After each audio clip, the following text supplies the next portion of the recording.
crazy week, crazy Christmas experience here in Argentina, Córdoba. I think it's the first time I've been clubbing. I went clubbing for Christmas, which is kind of crazy. But yeah, it's just an insane night. I ended up blacking out, not really remembering much. And then what ended up happening was I just took an Uber back home and was pretty much unconscious. My mind wasn't just there. I don't really remember a lot, but my girl and I had an argument at the club and things just ended up working out, and ended up going back home with her earlier than I thought, at 6 in the morning.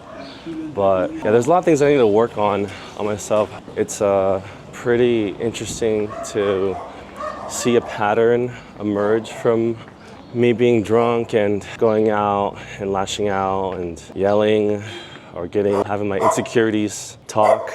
It's pretty interesting. So basically what happened was the girl I've been seeing, met her at the actual club that we went to during Christmas. And the first time we went out, it was a different club. It was like a gay club that I didn't know, they didn't tell me. And she met with her friends. So she introduced us to her friends and we started to socialize and dance. And I don't know exactly what happened, but that night, my friend wanted to meet women. But since it was a gay club, it was kind of hard because all the girls were lesbian. And so he finally found a girl that he liked, but she came with a friend. And so he started talking to the girl that he wanted. And I told the girl, my girl's young, she's 20. I told her, you gotta go help out our boy because the friend is right there. And when you're out and about and you're talking to a girl and that girl is like with a group or with one other friend, the girl that you're talking to, in the back of her mind, he'll feel kind of guilty or kind of bad, or, well, no, I can't talk to this guy for a long time because my friend is with me and she's gonna get bored or she wants to go. And so it's kind of hard to talk for a long time because they're kind of cognizant of this. And so that's why there's a wingman that goes in and entertains that friend. That way the girl kind of sees that at least she's having a good time talking. So then you can carry the conversation longer. And I wanted my girl to do this, but she just didn't feel comfortable. And I was drunk, so I said, if you don't do it, I'm gonna do it. And then so she's like, well, you can do whatever you want. And I was like, watch me. And so I went and I started talking to the friend. The friend I was talking to was wearing glasses. So I just said, hey, you're blind like me. Boom, that's the easiest thing to open. We ended up exchanging glasses to see who was blinder, which is like, it's a very common thing with people that have glasses. You trade to see whose eyes are more fucked up. And so we did that, and my girl said, hey, ¿qué onda? Nada. Say hi to a friend. Back to the thing, so it was a gay club, and I told her to essentially help out my friend because she needed a wingman, so she wasn't comfortable going and talking to potentially a lesbian woman. And so I stepped up to the plate, and she got mad because I was talking to another girl. So that was like the first thing that we had our first fight. So I was saying that was the first day. It was the gay club, and she had the issue with me going and talking to a girl in wingmanning. And the thing is, I wasn't hitting on the girl. I was being platonic the whole time. I was just making conversation about how we're both blind. And she had an issue with that. The second time that I kind of blew it was we went to another club. This time it was me and my girl and then my friend and his girl. So the plan was we're gonna go to my friend's place, who's also a female. So if you wanna think about it, my friend was basically bringing two girls and his girl's friend. And then the issue that happened was basically we didn't fit in an Uber, and my girl had to go back to her place to change because she wasn't wearing clubbing attire. So because we went to my girl's place for her to change, and we took separate Ubers from my friend Seth and his group, his two girls, and then me and my girl, when we got to the club, they were already inside the club. So it was really packed, hard to find them. Seth found us near the restroom, and his girls were at some VIP area. We didn't have wristbands for VIP. I didn't have a wristband and my girls didn't have a wristband. So already we were segregated, and I was trying to find a solution for this, and the solution was that the DJ wanted to use my Santa hat like for a music video. So he wanted to wear it during his performance and use it. And I was trying to leverage that to get VIP wristbands. And the thing was is that it didn't work. They couldn't do it. And so when I was talking to the DJ for maybe less than 2 minutes, it was probably close to a minute and 30 seconds. After that conversation, I turned around, my girl wasn't there. She like just disappeared. And I'm worried, I'm like, where's my girl? And so for about 2 minutes, me and Seth were looking for her and we couldn't find her. So I texted her and she replied pretty quickly. And she said that she's with Seth's girl and the friend. And after that, I got annoyed because I'm like, how are you just gonna disappear and not tell me in advance you're gonna go to the restroom or you're going with Seth's girls? And that was what set me off. And so I just told her, I said, that's fine, stay with them. Me and Seth are gonna go be dogs. But I said in Spanish, right? Seth y yo vamos a ser perros esta noche. And so I said to Seth, like, your girl isn't gonna put out, she hasn't fucked you, and it's been 2 dates already. She's probably not gonna fuck you. And she's planning on sleeping at her friend's place, and so she's not gonna go home with you. So your best option is to literally start approaching women here at this club, even if your girl sees you, and trying to take a girl back home from here. And then he paused and he said, or how about we go somewhere else, like La Barra? And I was like, oh, that's not a bad idea. So me and Seth just left the club and we Ubered to La Barra, which is it's one of the most ratchet clubs here in Córdoba, Argentina. And we get there and we just start approaching. We meet a bunch of people in the restroom, a group of guys who are celebrating someone's graduation. He got his license in kinesiology, or I guess his degree. And they're surprised that we're from California. They didn't believe it. So the first thing you do is you whip out and you pull out your California ID, and everyone's shocked and oh look. And you pull out your ID and people are shocked. And so they're telling me, oh, you guys are really tall. All you need is like to tell them you're from California and it'll be easy. And I'm just being humble. No, it's not that easy, it's not that hard, it's not that easy. Like, you need to do more. And then he was like, I can introduce you to women, to my friends. And I'm like, sure, let's do it. So he does. He introduced me to 2 girls. And immediately, I'm talking about less than a minute, or probably a minute and a half, that girl ends up getting my shirt, pulling me in. And then we start making out. And then we just start dancing. And we don't stop dancing. We don't stop making out and kissing. And that's basically what ended up happening. And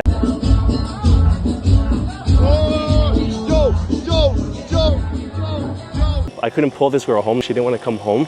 I later found out it was because her friends planned to basically stay at her place. So they needed her to open her own door in her own house. So she couldn't go back to my place. But we ended up exchanging contacts and we met up, I think the next day or the day after that for a date. We met at a Starbucks and we just sat down, talked. And I tried getting her to come home again, but I actually wanted to see my girl, the one that I ditched at the club. So I lied to the girl and told her that, well, okay, so my main girl, I wanted to see my main girl, which is the girl that I ditched at the club. And so what ended up happening was I told the second girl, I was like, oh, yeah, I can meet for coffee, but I have to go to work at 9:30. So I have to be back, which was a lie. I just wanted to see my main girl because I like my main girl. She's really cool. And that was pretty much it. But that was the second occasion was that I ditched my girl. And the third occasion, oh, by the way, my girl was crying. She walked home by herself and she was sending audios. But at the time, because I had my phone on airplane mode, I didn't receive anything. And that's the thing that we said when me and Seth went out and we ditched the club, we're savage mode. And what we did is we put our phones on airplane mode and we just never used internet or Wi-Fi or data. So what happens is, because everyone uses WhatsApp here, when my girl was sending me messages, to her, she sees it as I didn't receive it. It's out of service or out of network. And Seth did the same thing, and that was pretty much how we were operating. We just didn't want to focus on what they were saying or we didn't want to receive their messages and bring down the mood, so we just put everything on airplane mode and we just started going ham. And so my girl, as soon as my girl realized that we weren't there and we left them, She left the club, she walked home by herself, and she was sending me audio crying, saying like, how could you do this? I've never had anyone do this to me. I'm walking myself. I could have been abducted. I could have been violated. And at the time, I didn't receive it. And I didn't listen to these audios until the next morning when I woke up and was sober. But that was one of the things. And yeah, and I felt really bad because when I get drunk, I'm very stubborn, reactionable. I react a lot. I'm impulsive. And so it's a common thing. Alcohol is not a good thing for me. Well, in excessive amounts, to the point where the next day I'm just puking for 2 hours back and forth into the restroom. That's when I really just don't give a fuck. Oh man, it's funny now. Every time I'm with Seth and I'm joking around, I'm just like, I look at him like savage mode, and then he just knows, oh fuck, shit's about to go down. I'm about to do something fucking impulsive. But that was it. And okay, so that was the second.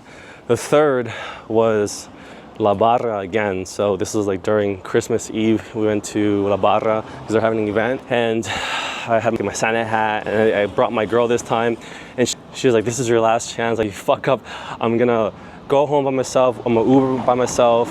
I'm gonna block you on everything. You'll never see me again. And so she's like, just don't leave me. For the love of God, just please don't leave me. And so we go to the club, everything's good, and then I don't know what happened, what set me off, but something happened again. Something snapped within me, and I started getting really jealous, and I think it's because I saw her paying attention more to my own friend, right, than me, and I was just like, I had in my mind, oh, she's gonna like him more than me. And I think it's definitely insecurity that I have because it's happened before. I was with a girl in Colombia, and when me and the girl in Colombia didn't work out, she followed him and DM'd him. So she followed him and DM'd him and was trying to go out with him. And so that stems from the insecurity that I have. And the thing is, my friend was always honest, and he told me, yo, your girl DM'd me, showed me the messages. We made a video together about it, and he sent a picture of me and my new girl to the Colombian girl that slid in his DMs. And that's like, I have no reasons to not trust my own friend. He's a really good guy, and that's one of the things that I need to work on, because there's no reason not to trust my own friend, especially when he's honest and open and all that. And so it's definitely insecurity of mine, and especially when I'm drunk, it just came out. And it's like an unbounded insecurity. My girl, currently one here in Argentina, never has done anything to make me not trust her. And so it's something I need to work on, and I definitely need to go see a therapist or need to go see counseling or a psychologist, because this is something that I need to work out. But that's just something for me to do. And I basically didn't leave her this time, technically. What ended up happening was I yelled at her. And because I yelled at her, that's something that's even worse, like I said, leaving her to her, because for her, she's never been yelled at.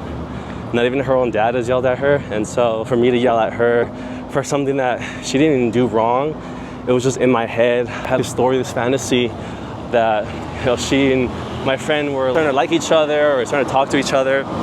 And yeah, that's just something I need to work on. But we'll see. We're gonna go right now to go buy some flowers at a flowery place.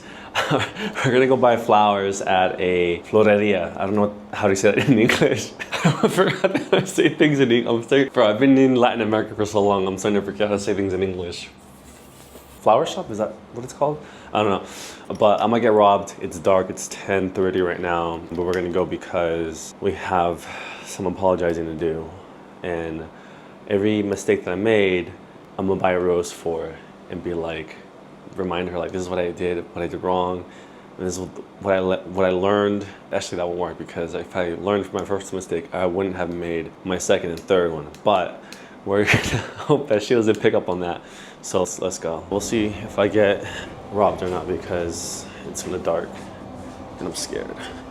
But I'll show you when I get closer. All right, we're walking right now. It's actually pretty busy. There's people walking on the street. There's someone walking behind me too.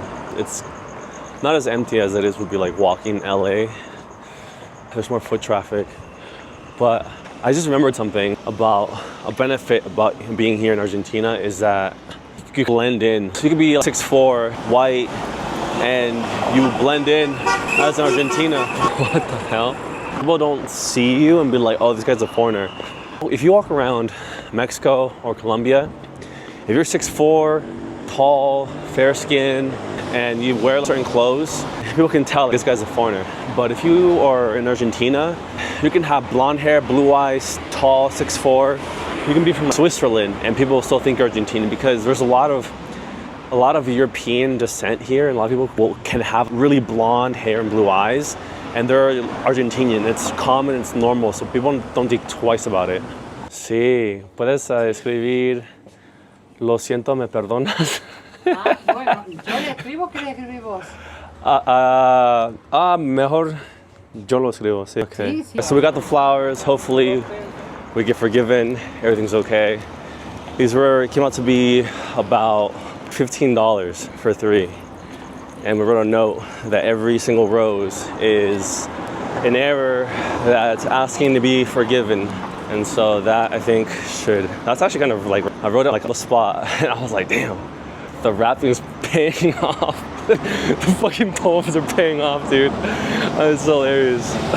Bro, I'm getting good at writing lyrics in Spanish or poems. But yeah, this is good enough. And I was gonna get chocolate, but I remembered she doesn't like chocolate. And we'll see how it goes. I'll let you guys know. I just came up with an amazing idea. Okay, that's the door that she has to come through, right? I'm gonna put it on the floor right there so that when she opens that door, she's gonna open it, she's gonna walk in, and she's gonna see that on the floor. So I'm rethinking this thing, okay? Check out that setup. I got the romantic songs playing. I got the chair, so now it's not on the floor, but it's on the chair, so it's a little more neater. And the reason why is because there's a little fucking cockroach that came in through the crack of the door, and instantaneously I just got my boot and I just smacked the shit out of that little cockroach. It just came from outside out of nowhere. So that made me rethink, like, hold on, imagine if that cockroach just went inside of the rose and I didn't see it. Dude, that would have ruined the whole thing. So I was like, okay, let me put a chair or something. And I was like, that's even smarter. So now I have the chair right there. And so she walks in, she's gonna see the roses. Yeah, so that's kind of planned now. The idea is she opens the door, she sees the rose. I have this camera right here set up so it catches her reaction. And yeah, wish me luck. Hopefully all goes well, I get forgiven. And next time you talk to me, I get to tell you the great news, I'm gonna be a father. Just kidding, no. I'm using a condom. Just kidding, I'm gonna be honest, I'm not gonna wear a condom. Anyways, so wish me luck, she's on her way.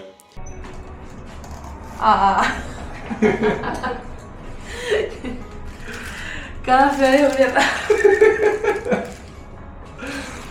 Gracias. Ay, qué linda. Okay.